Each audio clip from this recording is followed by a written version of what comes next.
नहीं, education simple आपको well maintain करता है। तो हमारे यहाँ बंगालीस में ऐसा होता है कि लड़का पढ़ लिया है, लड़का जॉब कर रहा है, बस। सबसे बड़ा मिथ है कि रियल एस्टेट मार्केट में आने के लिए, फील्ड आने के लिए पैसों की जरूरत पड़ती है। मेरे पास तो 0 पैसे, 2.5 से 3 लाख रुपए से इन्वेस्टमेंट शुरू हो जाता है। 3 लाख रुपए से लेके आप जितनी आपकी बजट है आप इन्वेस्ट कर सकते हैं। सैलरी स्ट्रक्चर से इन्वेस्टमेंट का कोई लेना देना। 100 का 110 होगा, 90 तो नहीं। पर पूरी तरीके से ना पहले भी ब्लैक मनी खत्म हुई थी ना अभी भी खत्म हुई है।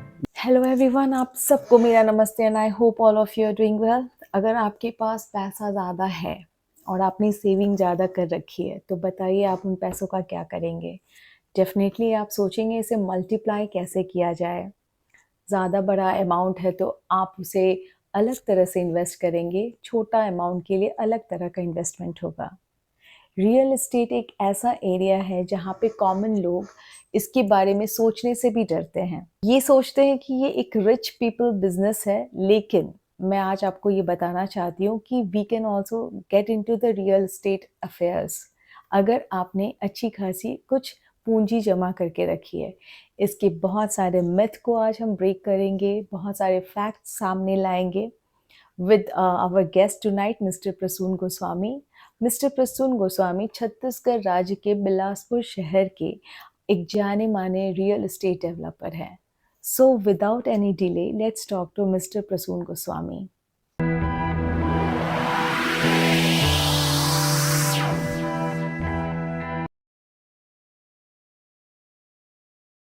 Hello sir, how are Hello, you? ma'am.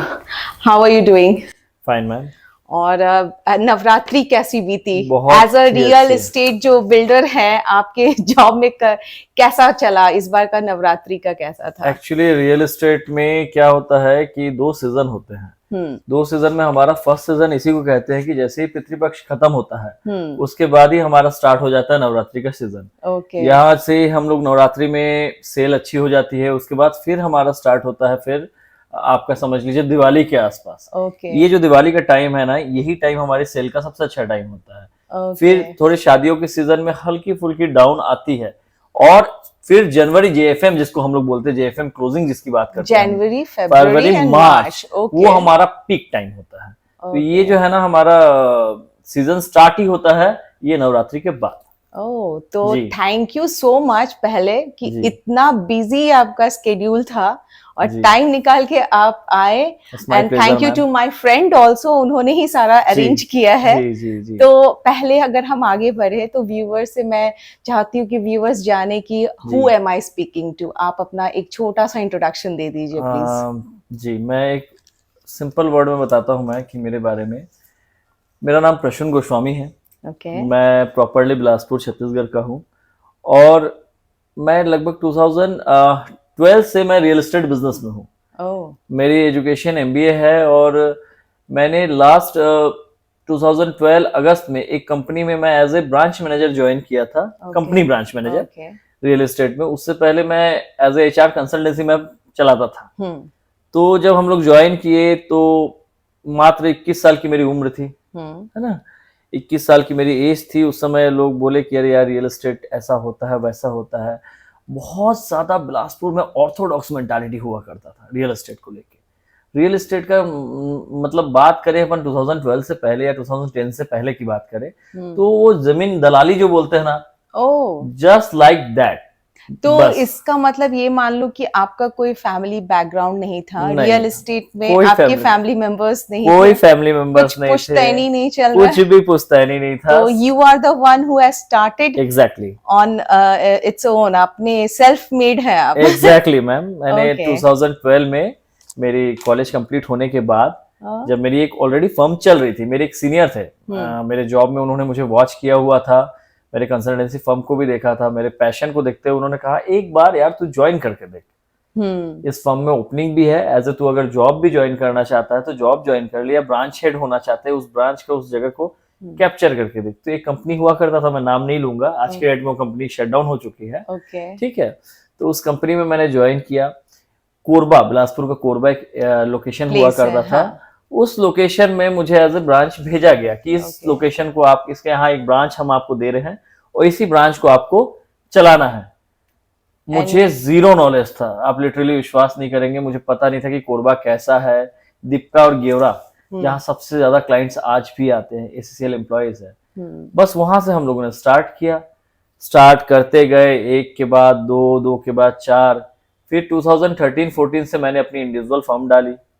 Experience आपने ले लिया। हाँ, 1-2 साल मैंने काम किया, मैंने मार्केट बनाया। फिर 2013 या 14 से हम लोगों ने 15 दिसंबर में हमारी फॉर्म रजिस्ट्रेशन हुई, और 15 दिसंबर को हम लोगों ने 2015 को हम लोगों ने फिर SK home cycle home start किया। और तब से लेके हम लोग लगातार छोटे छोटे छोटे प्रोजेक्ट से धीरे धीरे धीरे धीरे धीरे करके ग्रो कर रहे हैं। तो ये real estate is all about experience, कि आप एक्सपीरियंस से सीखते हैं। इसका कोई, आपको जैसे आपने बोला कोई बैकग्राउंड नहीं था आपका, तो हाउ डिड यू लर्न कि इसमें क्या टैक्टिस होता है? तो रियल एस्टेट में आपने वो फर्म से जब आप ज्वाइन किए आप उस फर्म को, तभी आपने ये एक्सपीरियंस से सीखा, या कुछ प्रॉपर एमबीए का भी योगदान था कि आपने एमबीए करा हुआ था उसकी वजह से?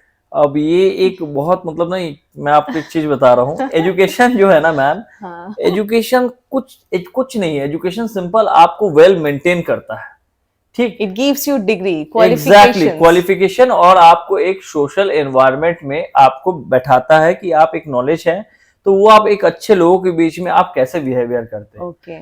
जॉब जो है आपकी पहली जॉब और पहला बिजनेस, आपकी सीनियर्स ही आपको बताते हैं कि आप क्या बनोगे फ्यूचर में। मेरे सीनियर्स ने सबसे पहले, जो मेरी पहली जॉब थी, मेरे सीनियर ने मेरी पहली इंटरव्यू, मुझे आज भी याद है, मेरी फर्स्ट सैलरी थी 3000 रुपीज। ओके।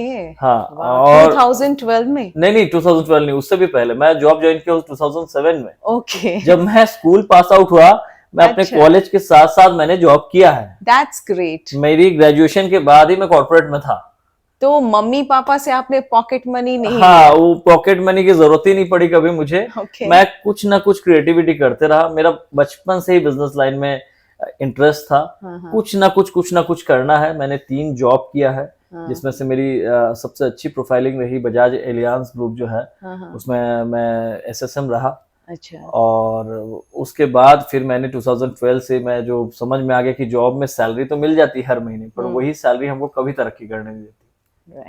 2012 में मेरी शायद 45,000 सैलरी थी। मेरे एक बंगाली फैमिली से मैं बिलोंग करता हूँ, बंगाली पंडित है हम लोग। तो हमारे यहाँ बंगालीस में ऐसा होता है कि लड़का पढ़ लिया है, लड़का जॉब कर रहा है, बस शादी करा दो बस।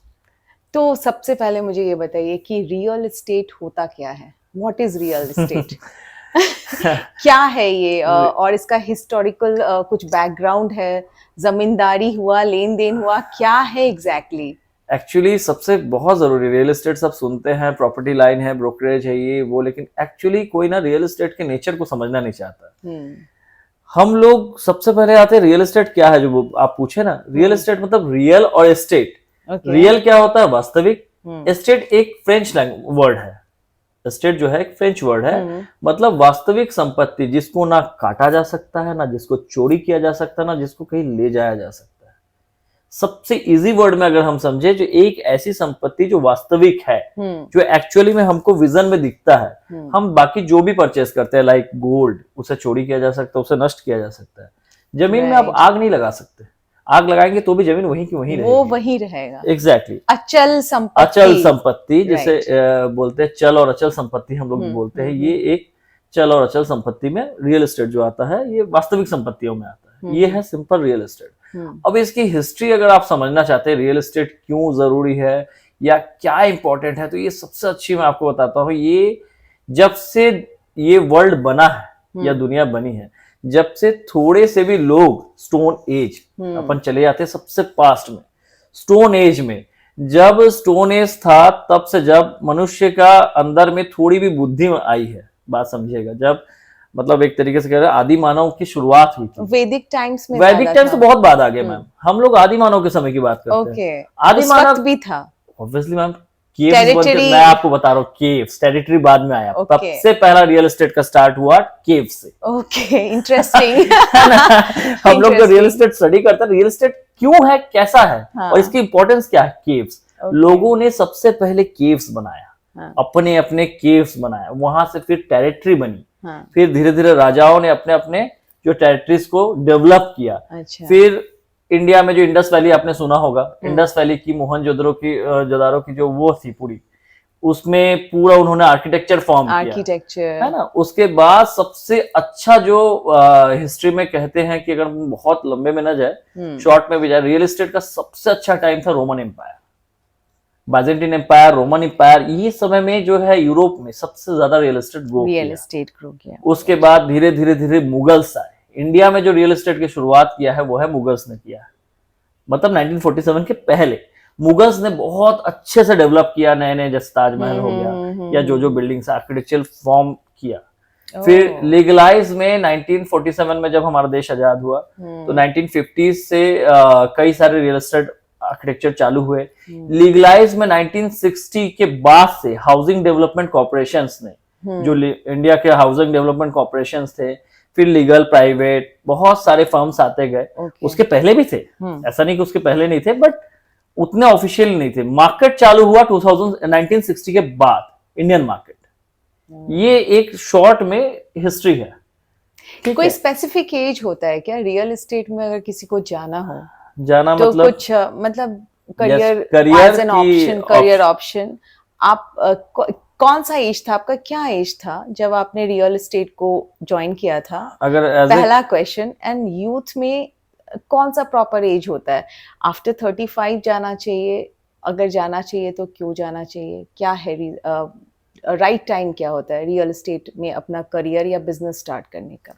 अगर आप रियल एस्टेट बैकग्राउंड से हैं, सपोज कीजिए आपके फैमिली में इन्वेस्टर, जैसे आप, मेरा नहीं था, मेरे यहाँ प्रॉपर्टी इन्वेस्टमेंट्स को सबसे लास्ट में काउंट किया जाता था कि पहले आप अपनी करियर एजुकेशन को, हमारे यहाँ पहली प्रायोरिटाइज थी कि एजुकेशन, आपकी जॉब ये सिक्योर होनी चाहिए, उसके बाद आप सारी इन्वेस्टमेंट और बाकी चीजों में जाओ।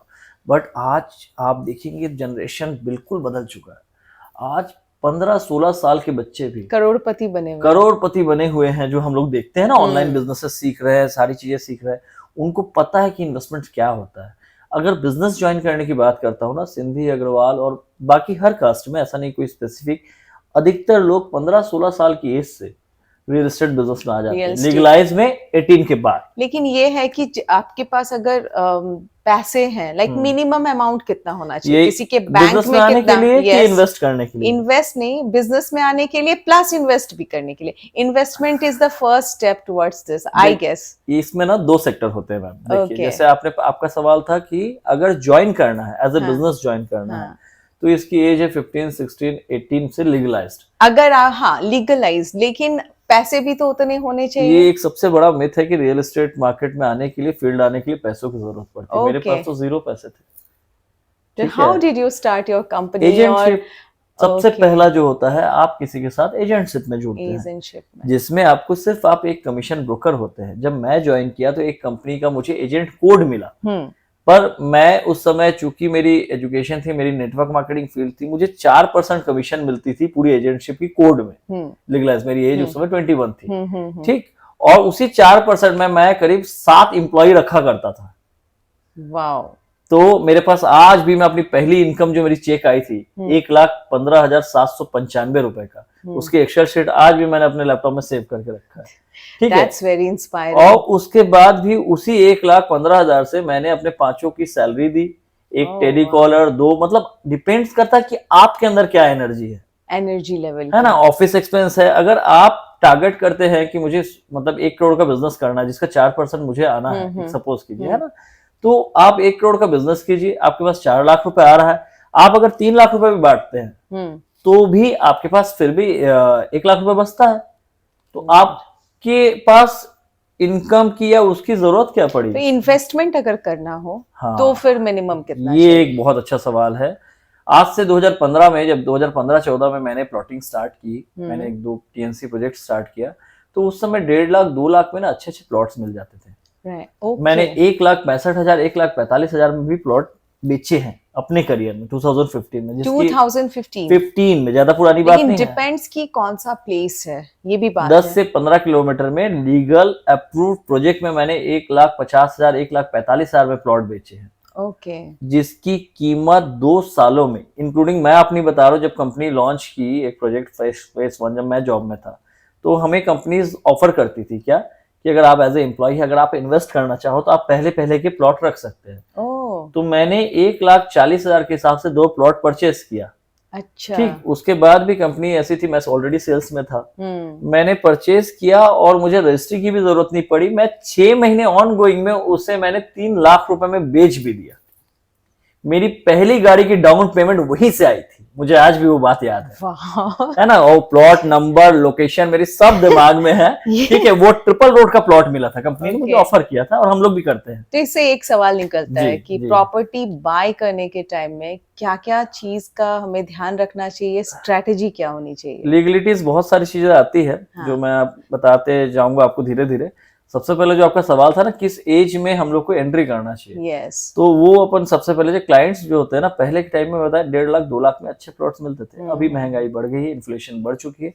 अभी जो आप एक अच्छे प्लॉट की तरफ आप जाना चाहो ना, मतलब कुछ भी नहीं तो एक 3 लाख रुपए से हम लोग मानते हैं, 2.5 से 3 लाख रुपए से इन्वेस्टमेंट शुरू हो जाता है। जो लोग ये सोचते हैं कि इन्वेस्टमेंट बहुत ह्यूज होता है, रियल एस्टेट में जाना है मतलब 10 लाख 15 लाख चाहिए, ऐसा कुछ भी नहीं है। 3 लाख रुपए से लेके आप जितनी आपकी बजट है आप इन्वेस्ट कर सकते हैं। और करेंट एज में 24 साल की एज से लड़के 24 साल 22 साल जिन लोगों ने 4 साल जॉब कर लिया, वो लोग अपने इन्वेस्टमेंट चालू कर रहे हैं।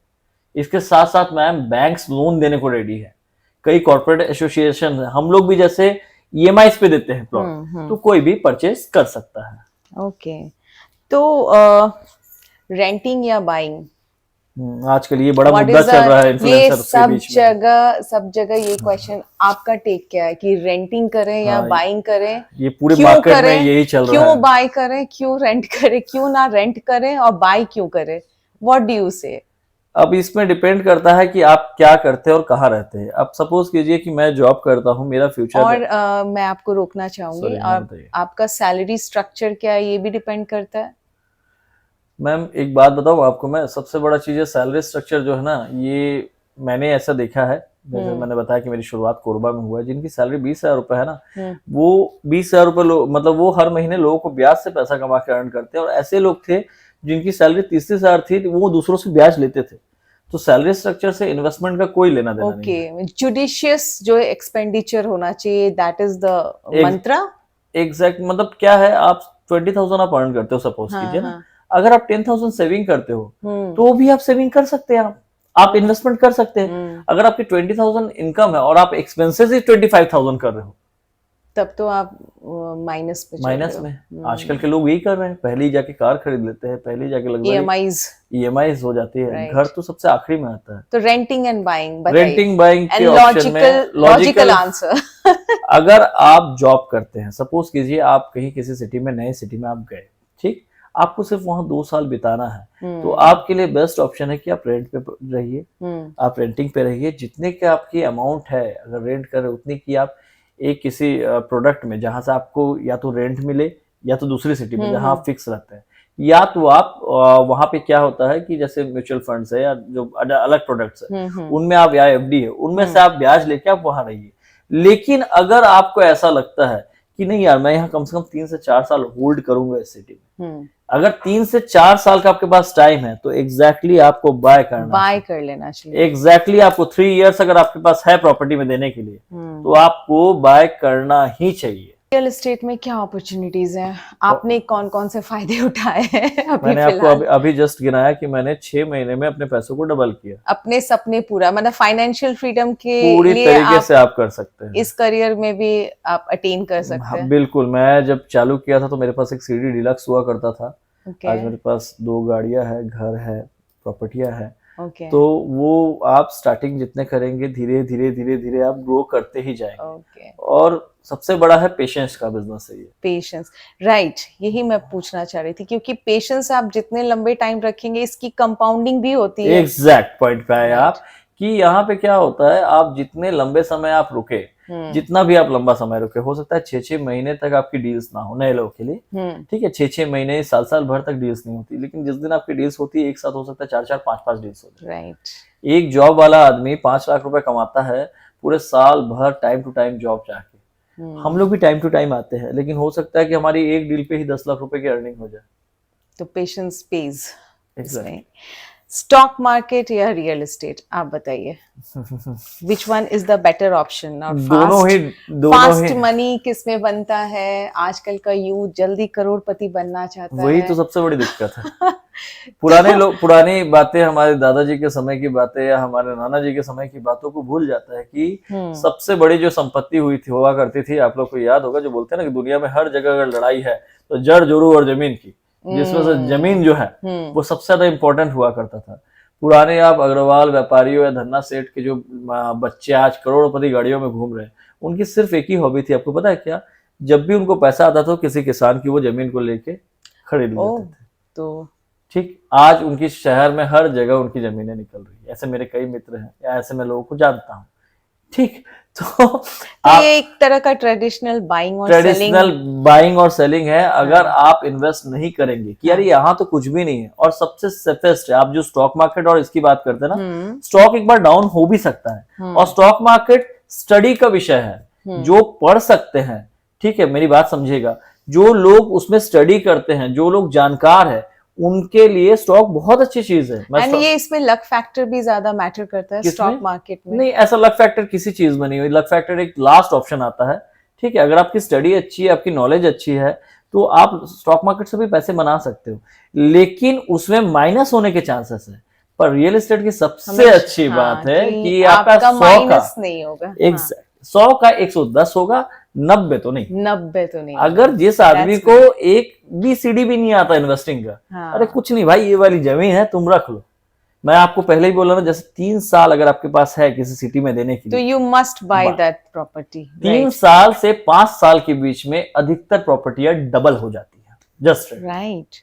आप इस फंडे को आप सिंपल वे पे अपने, मतलब सभी को हम लोग बोलते हैं कि आप 3 ईयर टू 5 ईयर, ये मिनिमम 3 ईयर आपका, अगर आप 3 साल से ऊपर रह रहे हैं, या आप 3 साल से आपका लग रहा है कि स्टे ज्यादा लंबा होने वाला है, इट्स बेटर टू बाय, और फिर आप फ्यूचर में उसको सेल ऑफ भी कर सकते हैं, और उसमें आपको फायदा ही है। एग्जैक्टली। रेंटिंग में आप क्या करेंगे मैडम? आप किसी का रेंट लेते हैं, आप चेंज नहीं कर सकते कुछ, आपकी मतलब स्वतंत्रता नहीं है उसमें, इंडिपेंडेंस नहीं है आपकी, आप कुछ नहीं कर सकते। कल आपको मान लीजिए आप कहीं सेटल हुए, वो आपको बोले खाली करने के लिए, आप परेशान हो जाएंगे। बाइंग हमेशा आपने लिया आपको, और अच्छा लोग बोलते हैं यार EMI चलेगी, ये चलेगी। अरे भाई, आप 1 साल पहले लिए हो, 2 साल 3 साल में बेचोगे, डबल ट्रिपल में बेचोगे आप। हाँ, लेकिन वो है ना, बायर्स की भी तो प्रॉब्लम होती है। If you want to sell a property, तो इससे मेरा नेक्स्ट क्वेश्चन आता है कि आप अपने क्लाइंट्स को कैसे अप्रोच करते हैं? ये क्वेश्चन अक्सर मेरे पास जो न्यू सेल्स में ज्वाइन करते हैं ना, वो लोग अक्सर पूछते हैं सर मैं क्लाइंट्स कहाँ से लाऊं? Yes, that is the problem. मैं इसके सिंपल बेसिक स्टोर, मतलब सिंपल एग्जांपल से आपको बताता हूँ। हम लोगों ने एक दुकान खोली है, मैं उनके भी समझाता हूँ कि दोस्त हमने एक दुकान खोली है, अब तुमने एक शटर उठाया आज सुबह जाके, अब तुमने दुकान तो खोल दी, अब दुकान में ग्राहक कैसे लाओगे? क्या सोचो, दुकान में चल क्या आएगा? एडवर्टीजमेंट। एग्जैक्टली। ओके, ठीक, पहला एडवर्टीजमेंट, फिर 1-to-1 टॉक, ठीक, सेल्फ ब्रांडिंग। ठीक, ये एक बहुत लंबा चर्चा का विषय है, सेल्स प्रोसेस जिसको हम लोग बोलते हैं। ठीक, जिसमें फिर हमने क्लाइंट्स के 2 तरीके से हम डेटा भी कलेक्ट करते हैं। क्या? एक कोल्ड डेटा, जिसको मैं बोलता हूँ cold data in the sense कि यार ये वाले क्लाइंटल बेस है। जैसे मैंने आपको कहा मेरे को दीपिका भेजा गया था, याद आया आपको? तो दीपिका क्यों भेजा गया था? कि पूरा सर्वे करके मैं वहां का कोल्ड डेटा स्टोर कर पाऊँ। मतलब तो डेटा भी कलेक्ट करना एक सबसे बड़ा इंपॉर्टेंट वही है, जो आज की डेट में लीड जनरेशन जिसको बोलते हैं ना, वो actually data collection, lead generation, यही हमारा सबसे बड़ा टास्क होता है। और ये बहुत इजी है, लोग इसको दिमाग में ना टफ बना के रखे हैं। ठीक, जिसकी भी सैलरी ना, मैम मेरी बात समझिए, जो आदमी 3 लाख रुपए से ऊपर जिसके हाथ में सेविंग है ना, और जो थोड़ा भी सीरियस अपने करियर को लेके, वो 2-3 चीजों में वो इन्वेस्टिंग खोजते रहता है। या तो मैं स्टॉक में लगा दूं, या तो मैं स्टॉक में बहुत कम लोग जाते हैं, मैं बताऊं, स्पेशली हमारे इंडिया में जो है ना, अभी भी स्टॉक मार्केट को लेके बहुत ज्यादा वो नहीं हुआ है। अभी भी पुराने लोग गोल्ड पे जाते हैं, सबसे सेफेस्ट मानते हैं। ठीक, राइट, है ना, गोल्ड पे जाते हैं। उसके बाद सबसे ज्यादा जिसके पास लगा कि मेरे पास 3 लाख रुपए से ऊपर हो गया, वो छटपटाते रहता है जमीन लेने के लिए। और लोग बोलते हैं, and that is the better option, क्योंकि you will never be at loss, आपका वो बढ़ेगा। Right, exactly. तो ये डे टू डे लाइफ में जो चैलेंजेस होते हैं, रियल एस्टेट में जो प्रॉब्लम्स होते हैं, आपने कौन-कौन से चैलेंजेस भी फेस किए? हमारे पास, you have shown the good side of your this career, मगर आपके चैलेंजेस भी होंगे, तो क्या क्या चैलेंजेस आपने फेस करे हैं, थोड़ा हमारे बताइए। चैलेंजेस ऐसे हैं, सबसे बड़ा जो बेसिक चैलेंजेस हर किसी का आता है, ये हर एक रियल एस्टेट सेल्स पर्सन या रियल एस्टेट बिजनेसमैन के साथ सबसे बड़ी जो प्रॉब्लम आती है, पहली प्रॉब्लम आती है जो बात करें डेटा जनरेशन, लीड जनरेशन। अक्सर क्या होता है, कोई जगह से लीड्स आते हैं, कई जगह से मार्केटिंग पूरी डाउन हो जाती है, तो हमको रेगुलर जो चैलेंजेस आप बोल रहे हैं, हमें रेगुलर नए नए नए नए आइडियाज अप्लाई करना पड़ता है मार्केटिंग के लिए। हम लोग नए नए आइडियाज पे जाते हैं, कैसे, कभी कोई डिजिटल मार्केटिंग, अभी जैसे डिजिटल मार्केटिंग का टाइम चल रहा है, राइट। ठीक, इससे पहले हम लोग व्हाट्सएप मार्केटिंग से करते थे, उसके पहले हम लोग क्या करते थे, 1-to-1 जाके बात करते थे। हर समय के साथ मार्केटिंग बदलते रहती है। हाँ, हर एक जनरेशन में स्ट्रेटेजी बदल अपडेट रही करके है। रखना है। बस बिजनेस का खेल सो ये है यू कि are now into digital marketing also. अभी थोड़ा डिजिटल मार्केटिंग में हम लोग आए हैं, इससे पहले हम लोग काफी ऑर्थोडॉक्स मार्केटिंग करते थे, बट हमने वो छोड़ी नहीं। वो तो old is gold. Old is authentic Yes. Marketing, 1-to-1 marketing, agents के बीच में रहना, अपने और कलीग्स के साथ बैठना, वही सबसे अच्छी मार्केटिंग पहले भी थी, अभी भी है। डिजिटल मार्केटिंग जस्ट एक ब्रांडिंग है, सपोर्ट है, वाइड स्प्रेड रीच होता है बस, आपका, बस, कम कि टाइम में लोग आपको जानते हैं। Yes yes. एग्जैक्टली। तो गवर्नमेंट प्रोजेक्ट्स भी आप इसमें ले सकते हैं क्या? ये हाँ, involved अब आप होते हैं? चैलेंजेस पे आ रही है ना, तो एक सबसे बड़ा चीज जो आप वर्ड यूज किए, गवर्नमेंट, सबसे बड़ी चैलेंजेस आती है हमारे साथ गवर्नमेंट की, रियल एस्टेट और गवर्नमेंट्स का हमेशा 36 का आंकड़ा रहा। Taxes and all that. मैं पॉइंट्स गिनाने जाऊंगा तो ये पॉडकास्ट पता नहीं कितने घंटों की हो जाएगी, मेरे मतलब एक दुखती रख है। Just cut it short. हाँ, आप थोड़े से अपने चैलेंजेस नोटबंदी आपको याद होगा। यस। हाँ, तो नोटबंदी सबसे बड़ा, बिल्डर्स के लिए सबसे ज्यादा नुकसान का समय था, क्योंकि नोटबंदी आया, हमारे बिजनेस में कैश का फ्लो ज्यादा होता है। ठीक है, आपको शायद पता ही होगा, रियल एस्टेट में सबसे ज्यादा बोलते हैं ब्लैक मनी यूज होता है। कैश, ब्लैक मनी को ही रोकने के लिए किया गया। तो हाँ, इसमें क्या ब्लैक मनी का भी इन्वॉल्वमेंट होता है? बहुत स्कैम्स भी हमने सुने हैं रियल एस्टेट में होता है। तो ये क्या सरकार ने तो एक स्टेप उठाया ब्लैक मनी का जो इतना एक्सेस हो गया उसको कर्व करने के लिए।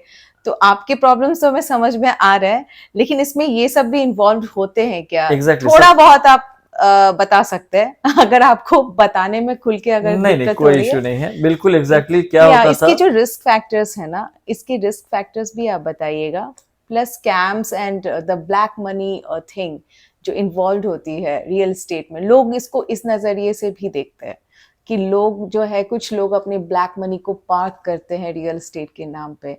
तो हाउ इट इज ट्रू, मतलब how much it is this thing is true कि ऐसा भी कुछ होता है? अब मैं आपको बता रहा हूँ, 2016 के बाद, मतलब स्पेशली जब ये आपका नोटबंदी हुआ, नोटबंदी के बाद काफी समय था 2017 तक इस चीज का मार्केट में असर रहा, पर पूरी तरीके से ना पहले भी ब्लैक मनी खत्म हुई थी, ना अभी भी खत्म हुई है। ये एक्चुअल ट्रूथ है, अगर आप जानना चाहते हैं तो। ब्लैक मनी का यूज पहले भी रियल एस्टेट में होता था, अभी भी होता है। इसकी भी पीछे का रीजन क्या है कि टैक्सेस इतने ज्यादा है, गवर्नमेंट्स ने इतने टैक्सेस बना के रखे हैं। अभी तो थोड़ी सी रियल एस्टेट में आपको एक बहुत अच्छी बात है कि इस बार की जो बजट आई है, स्टॉक में टैक्सेस बढ़ गई है, रियल एस्टेट में लॉन्ग टाइम में टैक्सेस कम हुई है।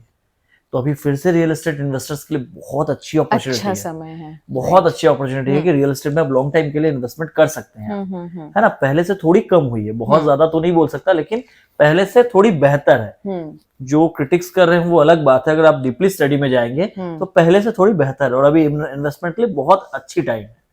ठीक। और दूसरी चीज, अब आप बात करते हैं गवर्नमेंट्स की। गवर्नमेंट्स कैसे करती है? सिर्फ नोटबंदी तो एक जस्ट छोटा सा हुआ है, गवर्नमेंट्स हमेशा नए नए रूल्स एंड रेगुलेशंस लाती है। जस्ट लाइक अपन छत्तीसगढ़ में बैठे हैं, यहाँ 5 साल की गवर्नमेंट आती है, मान लीजिए 5 साल कांग्रेस गवर्नमेंट में रूल्स बिल्कुल अलग थे, जस्ट बीजेपी गवर्नमेंट आई, चेंज हुई तो बहुत ज्यादा पॉलिटिक्स का बहुत इन्वॉल्वमेंट होता है, पूरा इन्वॉल्वमेंट है मैम। पॉलिटिक्स का आप समझिए, पॉलिटिक्स का रियल एस्टेट में सबसे ज्यादा इन्वॉल्वमेंट है। अगर आप यहाँ लोकल न्यूज़पेपर पढ़ेंगे तो हेडलाइंस में मेरे ख्याल से 7 डेज की हेडलाइंस में 4 से 5 डेज से रियल एस्टेट के न्यूज होते हैं कि राजस्व में यहाँ ये हुआ, ये धांधली हुई, जो स्कैम पे आ रहे हैं, है ना।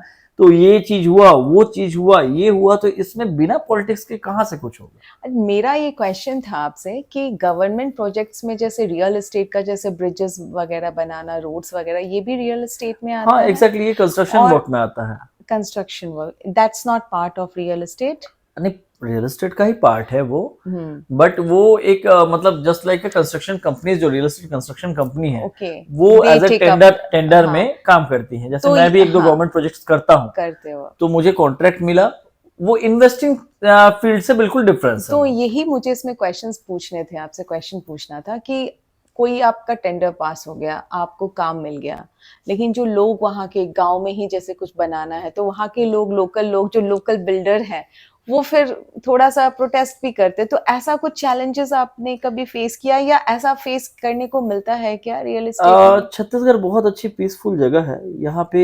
मैंने अभी एग्जैक्टली बोला तो मैंने बहुत ज्यादा गवर्नमेंट प्रोजेक्ट नहीं किया है। ओके, ठीक है, मेरी जो फर्म है पूरी प्राइवेट फर्म है।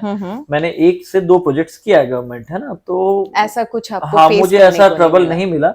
और जो मैंने जैसे बताया ना, छत्तीसगढ़ एक बहुत पीसफुल स्टेट है। यहाँ पे लोग ना डेवलपमेंट्स को सपोर्ट करते हैं, अपोज नहीं करते हैं। ओके, बाकी स्टेट्स का मुझे नहीं पता, क्योंकि मैंने गवर्नमेंट वर्किंग नहीं किया है, लेकिन जैसे मैंने सुना है कि वहाँ छोटे से छोटे जगह का अपोज किया जाता है। यहाँ पे वो आपको फेस करने नहीं मिलेगा, बल्कि लोग बहुत खुश हो जाते हैं जब यहाँ पे कोई डेवलपमेंट प्रोजेक्ट होता है।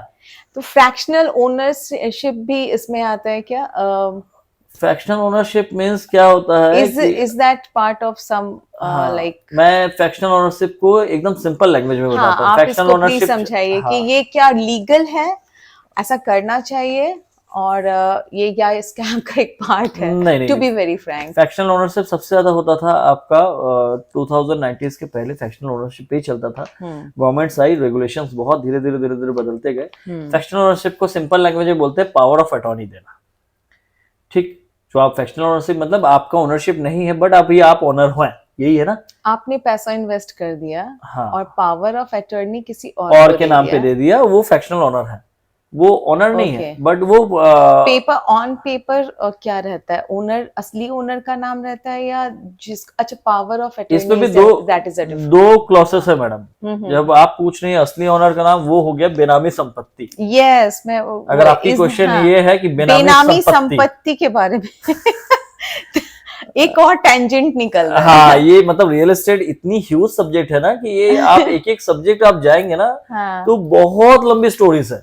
आपको मैं स्टोरीज बताते जाऊंगा, रात हो जाएगा, दिन हो जाएगा। बेनामी संपत्ति के बारे में हम थोड़ी सी बात करेंगे, और फ्रैक्शनल ओनरशिप को मैं पहले फ्रैक्शनल ओनरशिप को टेक्निकली आपको समझाता हूँ। Fractional ownership just like power of attorney. पहले के टाइम में क्या होता था कि पावर ऑफ अटॉर्नी, सपोज कीजिए जो पावर ऑफ अटॉर्नी के यूज बना था, कोई आपके घर में बीमार है, किसी के नाम पे प्रॉपर्टी है, वो दौड़ भाग नहीं कर सकता उसके मेंटेनेंस के लिए, या उसको वहां पे क्या करना है कि मैं अपने बेटे या पोते के नाम पे मैं पावर दे दिया, वो सेल बाय जो भी करना चाहता है, सारा खरीदने का भी पावर होता था, बेचने का भी पावर होता था। बट अभी पावर ऑफ अटॉर्नी कैसे यूज किया जाता है कि यार मेरे को जाना ही नहीं है, ओनर कोई और है, बाहर है, बस मैंने दे दिया तुम्हें। ठीक, इसको बचाया जाता है, एक्चुअली यूज होता है पावर ऑफ अटॉर्नी। आज जो आप जो बोल रहे हैं स्कैम, लीगल रजिस्ट्री एक्सपेंसेस को बचाने के लिए यूज होता है।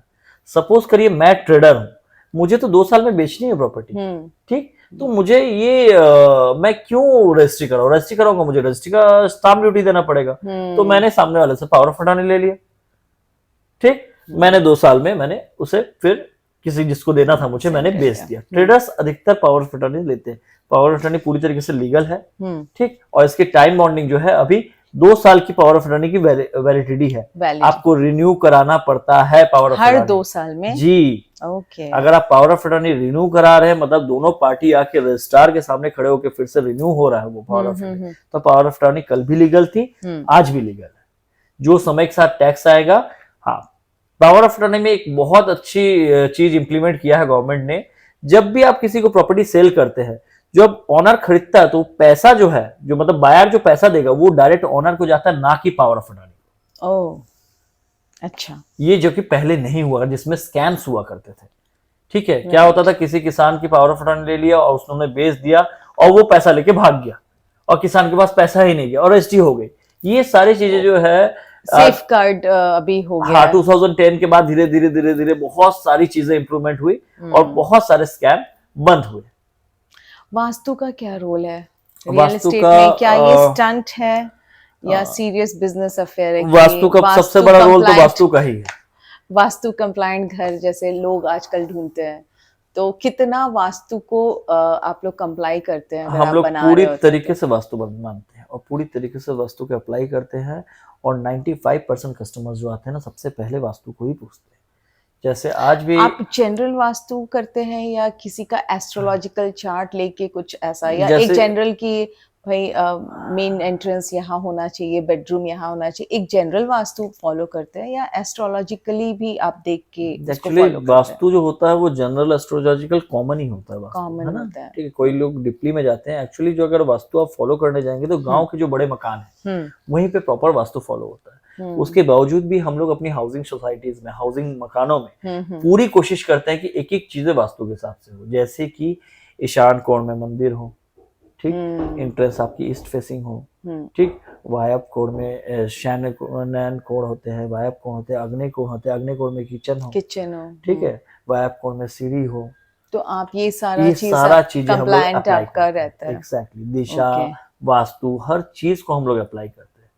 अभी राइजिंग प्राइसेस ऑफ प्रॉपर्टी अभी देखने को मिल रहा है कि प्रॉपर्टी के प्राइसेस बहुत राइज कर रहे हैं, तो इसका कैसे, इसका हार्नेस कैसे किया जाए? 25 to कुछ नहीं कर सकते, आप प्रॉपर्टी परचेस कीजिए। ओके, अगर आप नहीं करेंगे तो आप पीछे रह जाएंगे। कितना हाइक हो रहा है, कितना राइज हो रहा है? 25 to 30% minimum, 25 to 30% each year. आप आंख बंद करके जमीन लीजिए और घर में सो जाइए, आपकी कंपाउंडिंग होती रहेगी। कंपाउंडिंग होती रहेगी। ओके, हिडन चार्जेस भी होती हैं क्या घर खरीदने के टाइम में? पेपर पे कुछ और हिडन चार्जेस लग, जैसे आप घर खरीदते हैं तो आप लोन में जाते हैं, आप सपोज कीजिए, तो लोन के बहुत सारे बैंकिंग हिडन चार्जेस होते हैं, थर्ड पार्टी चार्जेस जिसको बोलते हैं। इसके अलावा hidden charges in the sense, जैसे हम लोग अपने फर्म में तो नहीं करते कोई भी हिडन चार्जेस की, जहाँ पे जीएसटी आपको पटाना है वहां आपको पटाना पड़ेगा, जहाँ पे आपको डेवलपमेंट चार्जेस देना है वहां आपको देना पड़ेगा। कई जगह पे क्या होते हैं, कई बिल्डर्स होते हैं या कई ऑथेंटिसिटी जो नहीं मानते, वो लोग क्या करते हैं, कस्टमर को सिर्फ बुकिंग इतने में है, फिर धीरे धीरे सर इसका बिल, इसका बिल, इसका बिल, तो वो हिडन चार्जेस में आता है। That is hidden charges, that is illegal, unethical, exactly. लोगों को जो घर खरीदना होता है, जैसे हमारे जैसे लोगों को, तो अगर घर खरीदना है तो लोग क्या देखें कि क्या क्या होना चाहिए? क्या फैंसी चीजों के पीछे जाना चाहिए कि स्विमिंग पूल है और ये है वो है? क्या है बेसिक चीजें, क्या होनी चाहिए? हम जिस अपार्टमेंट में आज बैठे हैं, यहाँ पे करीब करीब 12 एमिनिटीज है। 12 एक्स्ट्रा फैंसी एमिनिटीज है, लाइक स्विमिंग पूल और like that is in a society, exactly, like swimming pool, like home theatre, है ना, लाइक इंडोर प्ले एरिया, ये सारी फैंसी आइटम्स है। बट प्रैक्टिकली अगर आप मेरे से पूछेंगे ना कि मैंने या मेरे जो पड़ोसी है, नेबर्स है, हम लोगों ने सिर्फ गर्मी में 3 महीना स्विमिंग पूल यूज किया। स्विमिंग पूल का यूज होता है, मैं बिल्कुल मानता हूँ। बच्चे लोगों को चाहिए पार्क, चाहिए असेंबली हॉल, चाहिए पार्क वाक, तो ये फैंसी आइटम नहीं है, ये एग्जैक्टली जरूरत है, कम्युनिटी हॉल, ये सब जरूरत है। बाकी सारी चीजें जो फैंसी आइटम्स है ना, ये कभी यूज ही नहीं होती ठीक से। क्यों? क्योंकि अधिकतर जो बिल्डर्स है वो मेंटेन नहीं कर पाते, है ना। और ये जो इसके हिडन चार्जेस बोल रहे हैं ना, धीरे धीरे ये सोसाइटी पे ही हिडन चार्जेस लगाने लगते हैं। तो हम जो फैंसी आइटम्स से जाते हैं ना, वो अक्सर क्या होता है, लोग भी सोसाइटी की जिम यूज नहीं करते हैं, बहुत कम, बहुत अच्छे हाईफाई सोसाइटी हुई तो अलग बात है जहाँ की जिम बहुत अच्छी है। सभी लोग जो शहर की बड़ी बड़ी जिम है वही जाना पसंद करते हैं। जिम पड़ी जहाँ पे trainers, personal trainers, exactly, personal trainer है, जहाँ पे लोग जाते हैं। तो ये जो फैंसी आइटम्स है ना, जो 12 मैंने आपको चीजें बताई, इसमें से यूज कितनी होती है? सिर्फ 7 या 8। तो क्या देखना चाहिए इंसान को? बेसिक एमिनिटीज को पहले देखना चाहिए, जैसे आपने कहा गार्डन, कम्युनिटी हॉल, हॉस्पिटल पास में है कि नहीं, वो तो आपकी फैसिलिटीज हुई। हाँ, सबसे पहले प्रॉपर्टी लेने से पहले को भी तो देखा है। सबसे पहले आप लोकेशन कहीं भी ले रहे, आप मेन रोड से पास में लीजिए। वही मैं पूछने मैं सबसे बड़ा चीज अगर अपने मतलब क्लाइंट्स को बोलता हूँ, कभी भी आप लेते हैं तो कोशिश करिए आप थोड़ी दूर डिस्टेंस में लीजिए, लेकिन आप मेन रोड से आसपास लीजिए। ऐसा नहीं जरूरी नहीं शहर के पास ही लेना है, आप शहर से 10 किलोमीटर दूर लीजिए, लेकिन 10 किलोमीटर दूर में भी वो मेन रोड, हाईवे रोड से आसपास हो। इससे आपकी कन्वेंस फैसिलिटी बनती है के लिए। उसके बाद आप देखिए वहां सिक्योरिटी कैसा है, क्या चोरी चकारी तो नहीं होती, क्या वहां पे लीगल एक्टिविटीज तो नहीं होती। फिर देखिए आप हॉस्पिटल आसपास है कि नहीं, हॉस्पिटल है, मार्केट, हाँ मार्केट है कि नहीं। मार्केट तो आजकल जहाँ लोग रहे वहां मार्केट बन जाता है, अब तो ऑनलाइन हो गया मार्केट। अब पहले जैसा ना हम लोग जो बोलते थे बाजार पास है, वो अब जरूरत नहीं रहा, है ना। सबसे ज्यादा जरूरत हो गया हॉस्पिटल, सिक्योरिटी और आपका कन्वेंस। क्योंकि मेन रोड से आप जितना अंदर जाएंगे उतनी ज्यादा आपको परेशानी हो। परेशानी मतलब 10 किलोमीटर के अंदर आप एग्जैक्टली 10 किलोमीटर के रेंज में, 10-15 किलो, मतलब मेन रोड से आप भले शहर से आप 20 किलोमीटर दूर रहते हैं, आज शहर 100 किलोमीटर में फैल चुका है ना। एक छोटी सिटी की बात करता हूँ, बड़ी सिटियां तो बहुत ज्यादा फैल गई है। तो आप मेन रोड जहां भी आप रहते हो, आप कोशिश करिए आपका मकान जो है वो मेन रोड से ज्यादा अंदर ना हो। राइट। जो भी आपकी कन्वीनियंस रोड है जहां से आपकी ट्रांसपोर्ट चलती है। ये western real estate Indian real estate के बिजनेस में कितना डिफरेंस है? एक्चुअली डिफरेंस कहना चाहिए तो वेस्टर्न कल्चर जो है ना, जो हमारे इंडियन अभी जो न्यू हाउसिंग सोसाइटीज बन रही है या जो फ्लैट सिस्टम्स बन रहे हैं, ये सारा जो है ना यूरोपियन अमेरिकन कल्चर्स को ही फॉलो किया जाए। आजकल अमेरिका में बहुत अच्छा मतलब हॉलिडे होम्स, एयरबीएनबी इस टाइप का हमारे इंडिया में भी इन्वेस्टमेंट है। करते हैं। इंडिया में भी शुरू हो, इंडिया में महिंद्रा हॉलिडेज वगैरह भी। महिंद्रा हॉलिडेज, एयरबीएनबी अभी छाया हुआ है। यस। इंक्लूडिंग मैं भी जब अपनी फैमिली के साथ जाता हूँ तो एयरबीएनबी बुक करता हूँ। हाँ। ठीक है, एयरबीएनबी एक रियल एयरबीएनबी हो गया। ओयोस का नाम बर्बाद है, लेकिन ओयोस भी बहुत ज्यादा एक रियल एस्टेट में इन्वेस्टमेंट को ग्रोथ दिया है। कैसे कई ऐसे होटल्स थे, कई ऐसे अंदर अंदर में अपार्टमेंट्स है, जैसे हम इस अपार्टमेंट बैठे हैं, आपके पास 4 बिल्डिंग है, आपने सेल आउट नहीं किया, आपको रेंटल चाहिए, अब आपने उसे एज ए होटल लिस्ट कर दिया। ठीक, जहां मेन रोड पे 5,000 रुपए में आपको रूम मिलता है, यहाँ आपको 1,500 रुपए में रूम मिलता है।